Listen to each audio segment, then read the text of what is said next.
Hi, this is Corey Johnston, and today's lesson is going to take place in the fourth chapter in Mark. We're going to cover the first parable in the chapter of parables. Before we do that, we're going to briefly review what we read in the third chapter, with the emphasis being on his mastery over the demonic influence. So there was no person he could not heal that he came across. There was no demon or even legion of demons, armies of demons that were more powerful than him. Verse 11, and the unclean spirits, when they saw him, fell down before him and cried out, saying, You are the son of Elohim. But he warned them many times that they should not make him known. So the demons fear and tremble. They do not suffer from a deficient belief. They see and they tremble. They know with a concrete certainty that there is an Elohim, and he does have a son, and they squirm before his presence, but he silences them and instructs them not to reveal his identity. So the preservation of his divine identity is necessary for him to cultivate. Verse 15, and he assigns the disciples, the 12, the apostles, as they're eventually known, and he delegates to them authority and to possess authority to heal sicknesses and to cast out demons. So wherever they go in his name and in his name and in his power, they can cast out the demons, and they're sent also to proclaim the good news and heal sickness. And they're named one by one, the 12, they're all familiar. Then we read of his ministry is attracting attention. It is primarily located in the region of Galilee, which is to the north of Samaria, which is to the north of Judea. But experts from Jerusalem come and investigate him. Verse 22, and the scribes who came down from Jerusalem said, He has Beelzebub, and he cast out demons by the rulers of the demons. Beelzebub was a title of Satan. It translates literally as the Lord or master of the temple or the house. It was this evil picture of Satan as the master of all the demons. So their argument was that he, through his power, was able to cast out his own, because he was. But it makes no sense, because in calling them near, he said to them in parables, How is Satan able to cast out Satan? So when he's casting out demons, he's casting out demonic angels that are aligned on the satanic side of the struggle of good and evil. And he wants to know, why would Satan attack himself? It makes no sense. And if a kingdom is divided against himself, his kingdom is unable to stand. And if a house is divided against itself, that house is unable to stand. And if Satan has risen up against himself and is divided, he is unable to stand, but has an end. So it's a self-defeating argument that is invalidated by its own suggestion. Why would a satanic powers be aligned against itself? Why would they inflict attack and energy and efforts against themselves? He was casting these demons away. He wasn't giving them license to fester there. That's something that Satan would do. So why would Satan attack his own is what he's essentially. Your argument makes no sense. They just had to come up with something. They knew they had been miracles. They knew it was the finger of God, but they said, oh, well, you did it by Satan. That's how you did it. They were just desperate and pathetic, so they just resorted to whispering campaigns and public accusations. He has Beelzebub. You can clearly see that he's doing things that no one else can, and it's not by a satanic power that he does these things. Then he speaks of the blasphemy against the Ruach Kodesh, which is the unpardonable sin. Now, this is often under... so it is if we blaspheme, that is not an endorsement of the sin of blaspheming the Son or the Father, but it's only to say that once he dies and the people who killed him reject the apostles' witness, they will have resisted and rejected Yahweh, because they have rejected his Son, and they will reject his Spirit, because they said to him, he has an unclean spirit, verse 30. So this was to establish his mastery and his dominance and his control over the demonic forces, including the human agents who work in its cause and to its effect. And then a crowd draws, his mother, her name was Mary, and her brothers. He has brothers, their names are listed. He also had sisters, their names are not listed, but they're just said, their mother and your brothers are seeking you.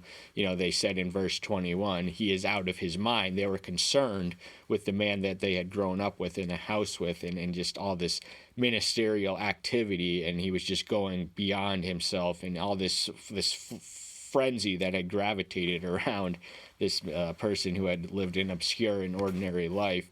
So they were concerned for him, and these are human concerns. And he asks and answers, "Who is my mother or my brothers? See, my mother and my brothers. For whoever does the will of Elohim is my brother and my sister and my mother." So if you follow and obey the will of Elohim, you are more of a brother to him than his brothers were when they struggled to believe in his own lifetime.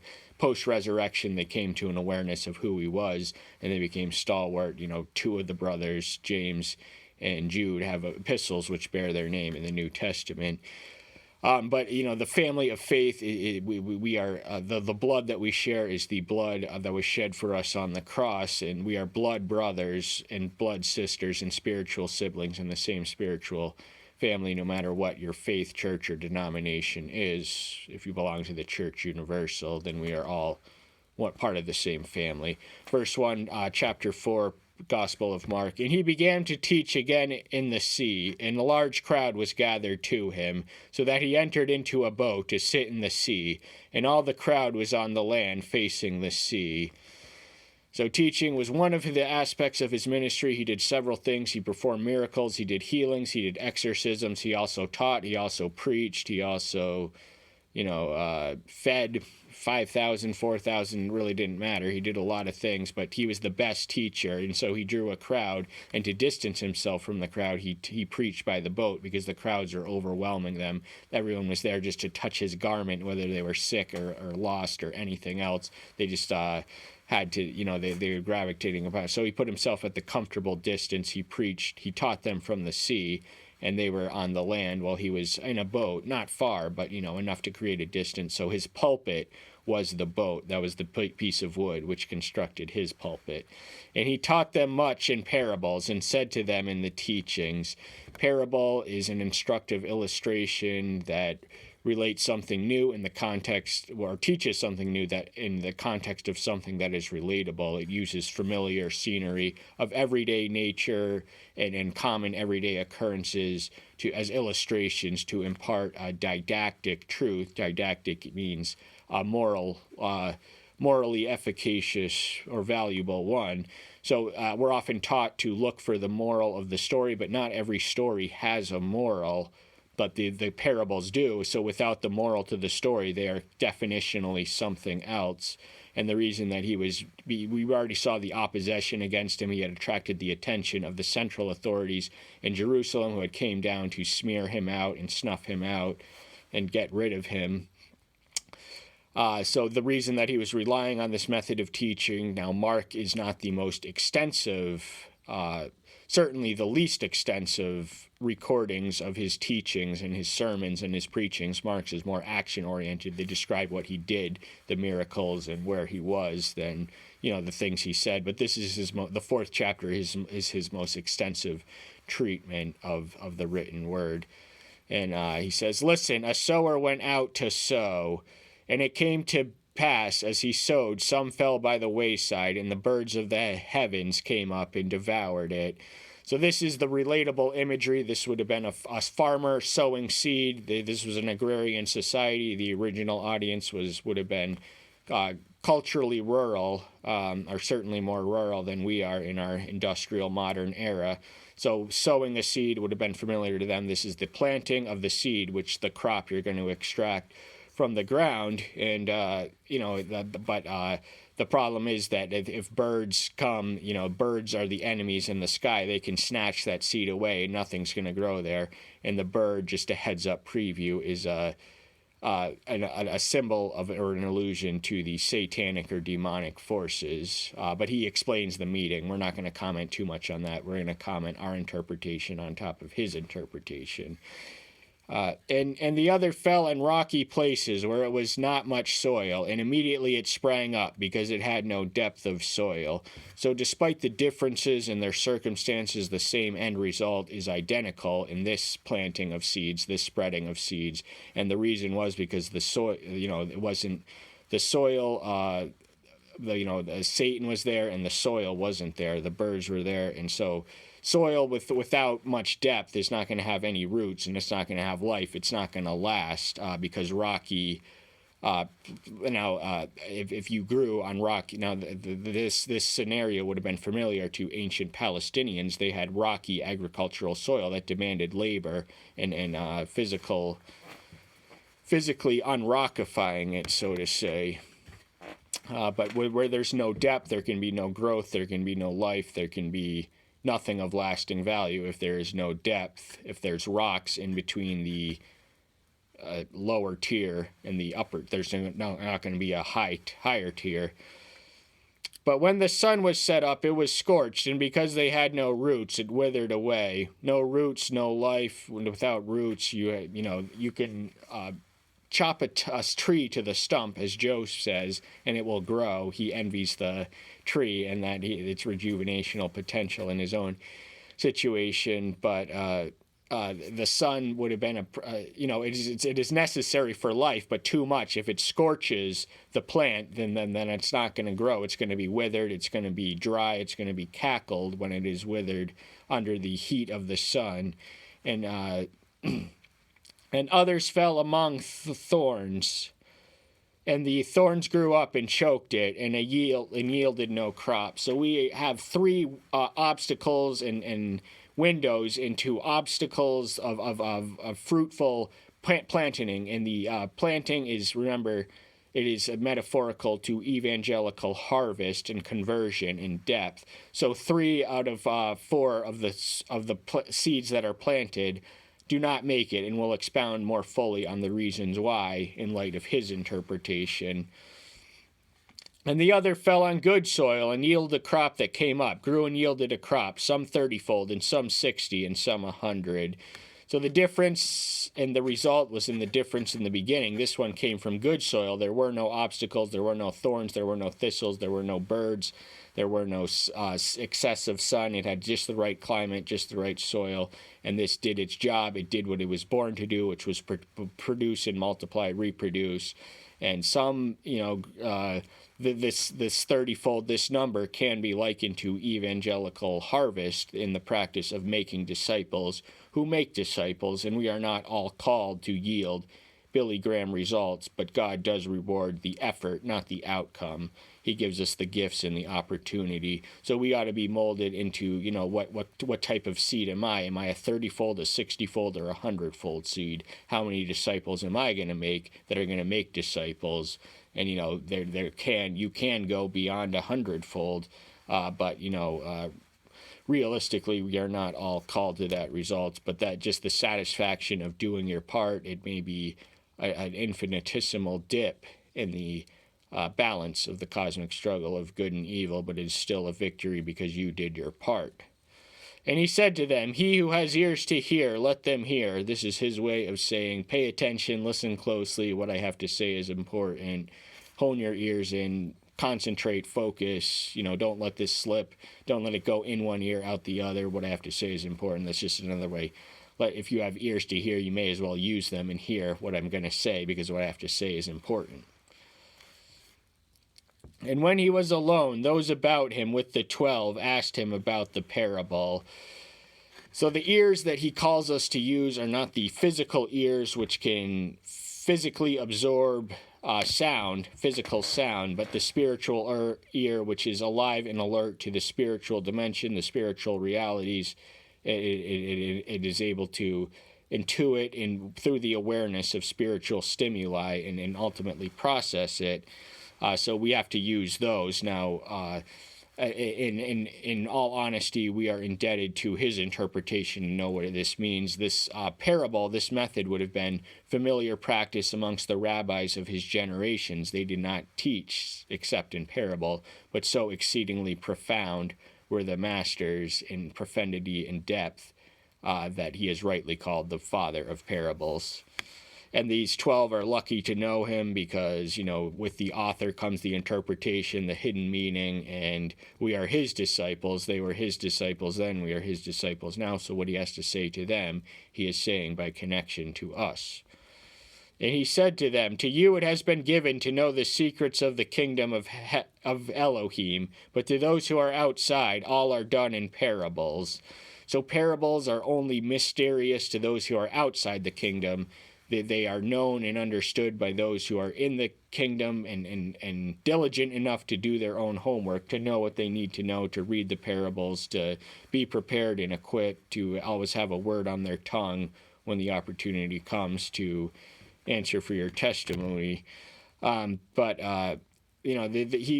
did not give these, even though there is a division, he did not create these he gave it to feed spiritual people who hunger. So if you hunger enough, you're going to dig through the roots and get through the layers in order to get the full appetite fulfillment and satisfaction.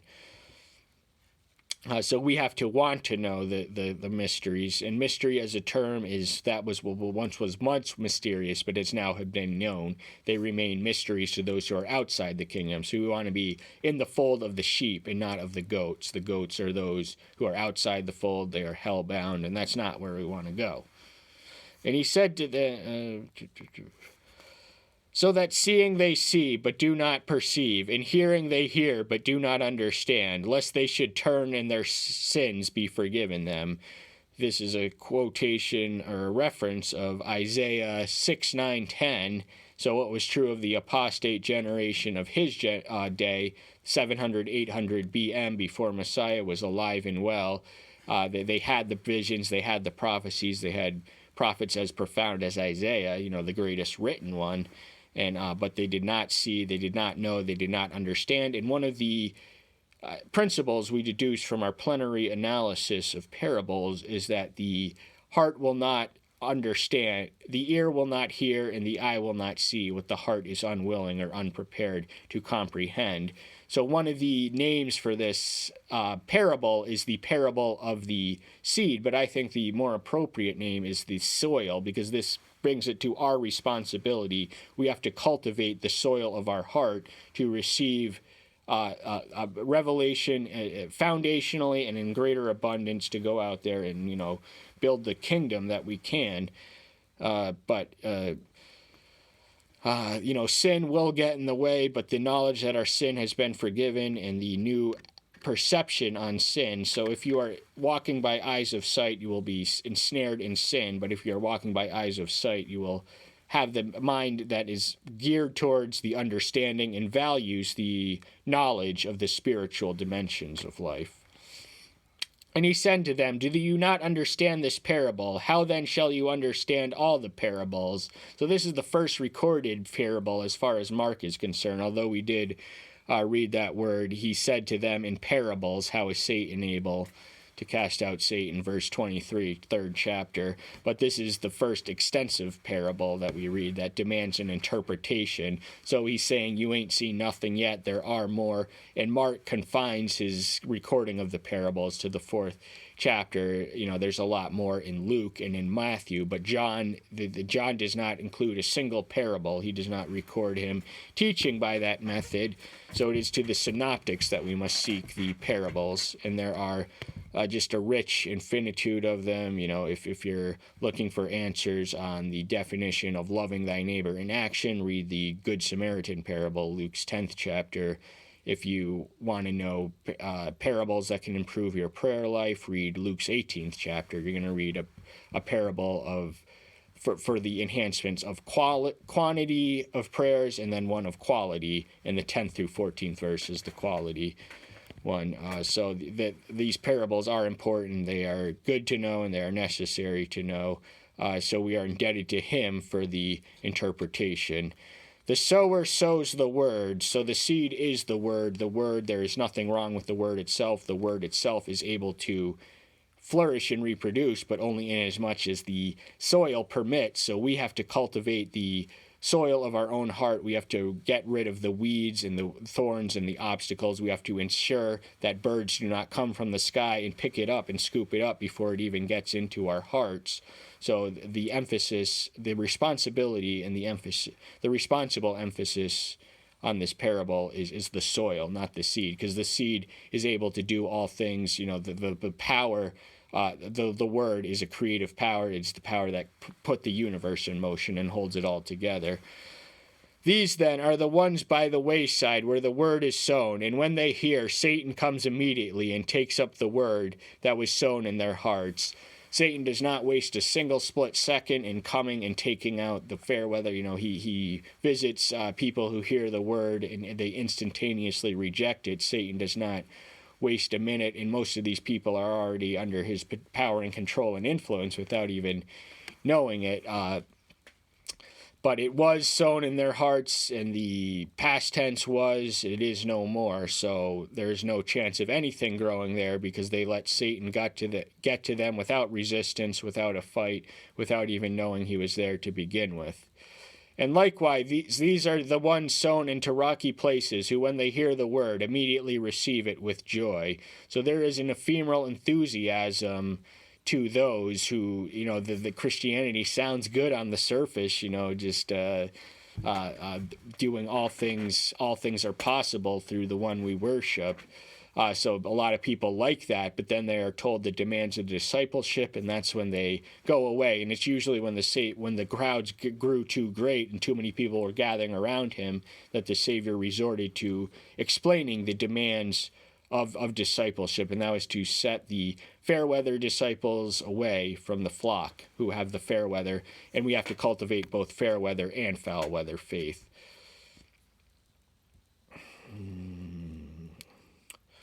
Where were we? And they have no root in themselves, but are short-lived. Then when pressure or persecution arises because of the word, immediately they stumble. So the presence of persecution separates the goats from the sheep. The goats don't like persecution. They don't like paying the price.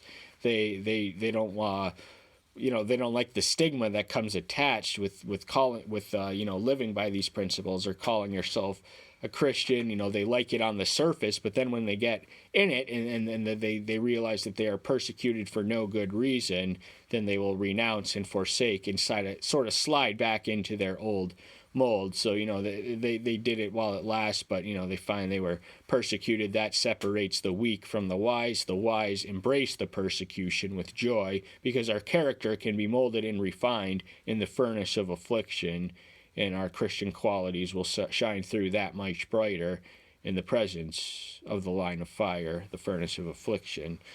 But, the natural man doesn't like that stuff. They do not want to pay the price. They're set in their ways. They're governed by comfort, and the pursuit of their own immediate gratification is their drive and desire. And others are those sown among thorns. Those are those who hear the word. So the thorns, anything grown in there or sown in there is not going to grow. Thorns are an annoying, prickly obstacle. You don't want to be a plant in vicinity of those because those dig into you, those stab you and just make you bloody and everything else. So stay away from those, whether you're in the garden or not. They're not pleasant for us to touch either. But if you hear the word and you have thorns in the garden of your heart, then nothing's going to grow there. It's going to go in one ear, out the other. Nothing's going to lay root. Nothing's going to be planted in the soil of your heart because the thorns are the anxieties of this age and everything else. And the worries of this age and the deceit of riches and the desire for other matters entering in choke the word, and it becomes fruitless. So the reason there is no room in their heart for the message that saves and the message that transforms is because there is overcrowded. They have the ones that they're feeding, they have all these competing interests, these conflicting interests. There is a conflict of interest between Christianity and the worries of this age and the deceit of riches and everything else. Worry is equated to sinfulness, and most of the stuff we worry about never even comes to pass. Hence, worry is unnecessary, and it is in fact to be governed by anxiety is just to be controlled by a fearful outcome of the future. It is the worst possible outcase scenario that you think is going to happen, and this is the way that the world thinks. There's so much anxiety and commotion and chaos in the world. And riches, they promise deliverance and they promise satisfaction. They promise to do all the things that God cannot do, but they end up failing to do. All that they can do is provide a mirage and an illusion of happiness. They are deceitful, and people are made deceitful in pursuit of it. So the deceitfulness is contagious. and desire for other matters. Now seek ye first the kingdom of Elohim, and all these things shall be added unto you. We read of in Matthew 6 chapter 33rd verse. So we have to have our priorities in order. If our main concern is where we're going to eat, where we're going to sleep, what we're going to eat, what are we going to wear, then these things will be provided for us if we keep our focus and concentration on the kingdom. Our most pressing needs will be provided for by Yahweh Yireh, who is uniquely qualified to provide. But these choke the word, because this town ain't big enough for the two of them, and certainly not the four of them. So all these enemies, they can coexist, but they're going to choke out the word and its transformative power and potential, and it's going to be a fruitless investment. They heard the word and they loved it, and they thought it sounded good, but then everything else got in the way, and then they had nothing. So there was a fruitless endeavor of having heard the word for them. And those sown on good soils are those who hear the word and accept it and bear fruit, some 30-fold and some 60 and some 100. So from good soil, if the soil is prepared, if the soil is professionally cultivated, if you do all that you need to do in advance of the emergency of its occurrence, then you will have fantastic growth, and the seed will do what it is designed to do, which is to multiply beyond itself. Now, some of these are going to be more fruitful than others. Some Christians have greater abilities and opportunities than others, but we give the best that we can. So don't beat yourself up if you're only a 30-fold disciple, and don't envy the 100-fold if you are a 60-fold dissenter. Pat yourself on the back for doing all that you could with all that was provided in your way and in your path. And it's about doing what we can with what we have when God gives us the opportunity. And I hope that's the reason you're here. That's all the time we have for today. Thank you so much. I'm so glad you're here. Stay tuned until next time. I'll see you then. Bye-bye.